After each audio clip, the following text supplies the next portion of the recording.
दोस्तों, भारतीय संविधान के निर्माता डॉक्टर भीमराव रामजी आंबेडकर, इनके बारे में तो आप सभी को पता होगा और देश विदेशों में भी उनका नाम बहुत चर्चित है।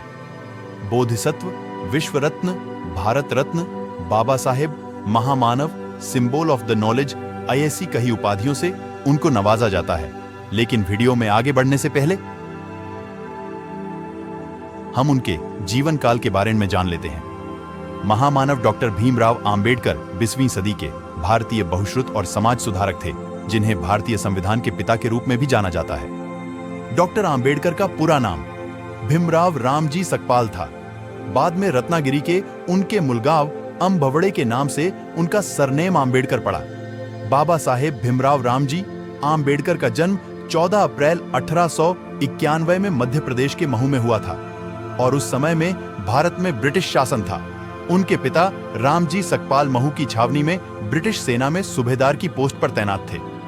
रिटायर्ड होने के बाद रामजी सकपाल परिवार को लेकर सातारा चले गए। बाबा साहेब भीमराव आंबेडकर की प्राथमिक शिक्षा सातारा के प्रताप सिंह हाई स्कूल में पूरी हुई। 1907 में उन्होंने मुंबई के एल्फिंस्टन स्कूल से मैट्रिक की परीक्षा पास की।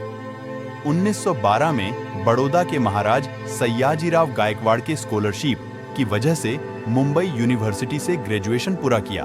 1913 और 15 में प्राचीन भारत व्यापार पर एक शोध प्रबंध लिखा था। भीमराव अंबेडकर ने 1915 में कोलंबिया विश्वविद्यालय से अर्थशास्त्र में MA की शिक्षा ली। 1917 में PhD की उपाधि प्राप्त कर ली। National development for India and analytical study विषय पर उन्होंने शोध किया।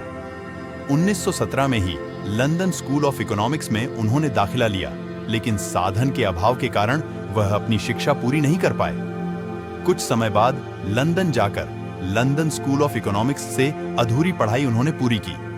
इसके साथ साथ MSc और बैरिस्टर एट लॉ की डिग्री भी प्राप्त की। अपने युग के सबसे ज्यादा पढ़े लिखे राजनेता और एवं विचारक थे।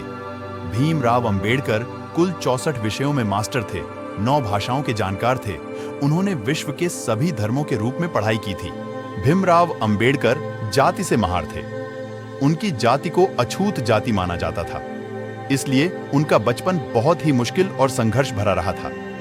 बाबा साहेब अंबेडकर सहित सभी निम्न जाति के लोगों को सामाजिक बहिष्कार, अपमान और भेदभाव का सामना करना पड़ता था।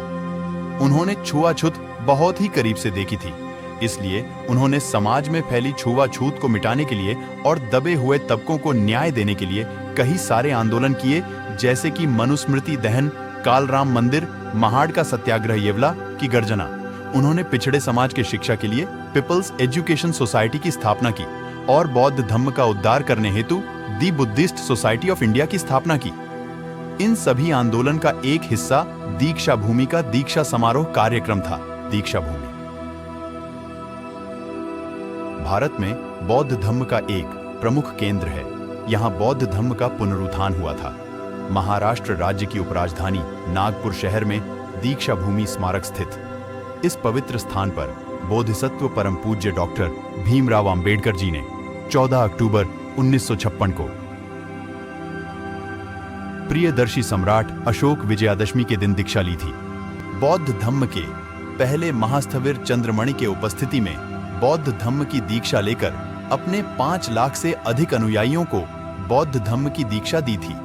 त्रिशरण, पंचशील और अपनी 22 प्रतिज्ञाएं देकर डॉक्टर बाबा साहेब भीमराव आंबेडकर जी ने शोषित, वंचित, अनुसूचित और दलितों का धम्म परिवर्तन किया और कई सालों से हिंदू धर्म में गुलामी की बेड़ियों में जकड़े हुए लोगों को मुक्त कराया। उनका मानना था कि भारत में जाति के नाम पर किसी इंसान को इंसान नहीं मानना और उसे अछूत समझना या उससे जानवर जैसा व्यवहार करना ये मानवता के खिलाफ है। इसलिए उन्होंने बौद्ध धम्म अपनाया। बाबा साहेब का मानना था कि बौद्ध धम्म प्रज्ञा, शील, करुणा प्रदान करता है और समता का संदेश देता है। इनके बदौलत मनुष्य अच्छा और सम्मानजनक जीवन जी सकता है। बाबा साहेब ने अगले दिन फिर 15 अक्टूबर को 2 लाख से भी अधिक लोगों को बौद्ध धम्म की दीक्षा दी और स्वयं भी फिर से दीक्षित हुए। ये वो लोग थे जो 14 अक्टूबर को धम्म दीक्षा समारोह कार्यक्रम में उपस्थित ना हो सके। तो आइए हम आपको दीक्षा भूमि के बारे में जानकारी देते हैं। महाराष्ट्र सरकार ने दीक्षा भूमि को ए क्लास पर्यटन क्षेत्र का दर्जा दिया है। नागपुर शहर के सभी धार्मिक व पर्यटन क्षेत्रों में यह पहला स्थल है जिसे ए क्लास का दर्जा प्राप्त हुआ है। यह दीक्षा भूमि का मेन गेट है। अब हम यहां से अंदर जाएंगे। ये संविधान का प्रियम्बल है। ये इंग्लिश और मराठी में लिखा हुआ है।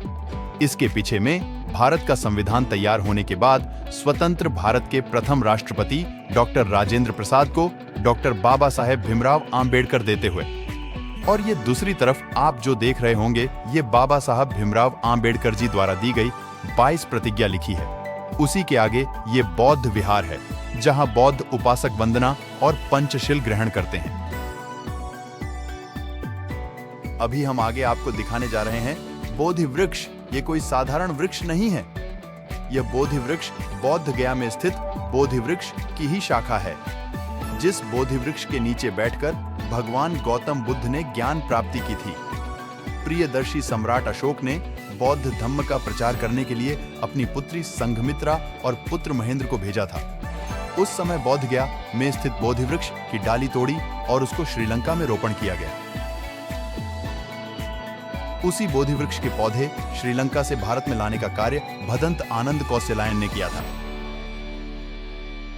उसके लिए श्रीलंका के पार्लियामेंट में कानूनी प्रक्रिया की गई।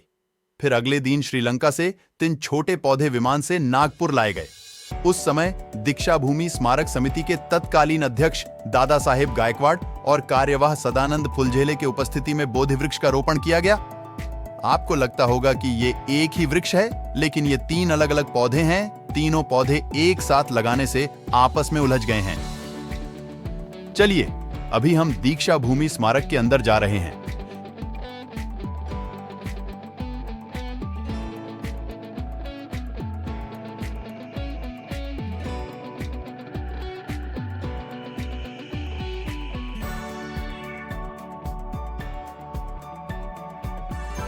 यहां पर आपको भगवान गौतम बुद्ध की सुंदर प्रतिमा देखने को मिलती है।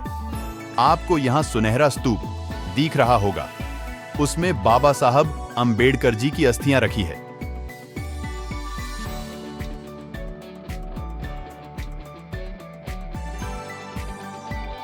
यहां पर बाबा साहब के जीवन काल की ढेर सारी तस्वीरों का संग्रह आपको देखने को मिलेगा। तो चलिए देखते हैं।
अभी हम दीक्षा भूमि स्मारक के पास जो बाबा साहब और गौतम बुद्ध की प्रतिमा है उसको वीडियो में कवर करेंगे। यहाँ हर साल लाखों अनुयायी आते हैं और बौद्ध धम्म की दीक्षा लेते रहते हैं। विदेशी अनुयायी भी आते रहते हैं, क्योंकि वो भारत देश में बुद्ध और बाबा साहब के विचारधारा से प्रेरित है। तो ये थी दीक्षा भूमि स्मारक के बारे में जानकारी। अगर आपको ये वीडियो अच्छा लगा हो तो लाइक करें और अपने दोस्तों के साथ शेयर करें, और हमारे चैनल आरजी रोशन को सब्सक्राइब जरूर करें और नोटिफिकेशन बेल आइकॉन पर ऑल दबाएं, ताकि हम जब भी कोई नया वीडियो अपलोड करें तो उसका नोटिफिकेशन आपको मिलता रहे। तो मिलते हैं नेक्स्ट वीडियो में। आपके लिए कुछ नई और मजेदार जानकारी लेकर फिर से हाजिर होंगे। तब तक के लिए धन्यवाद।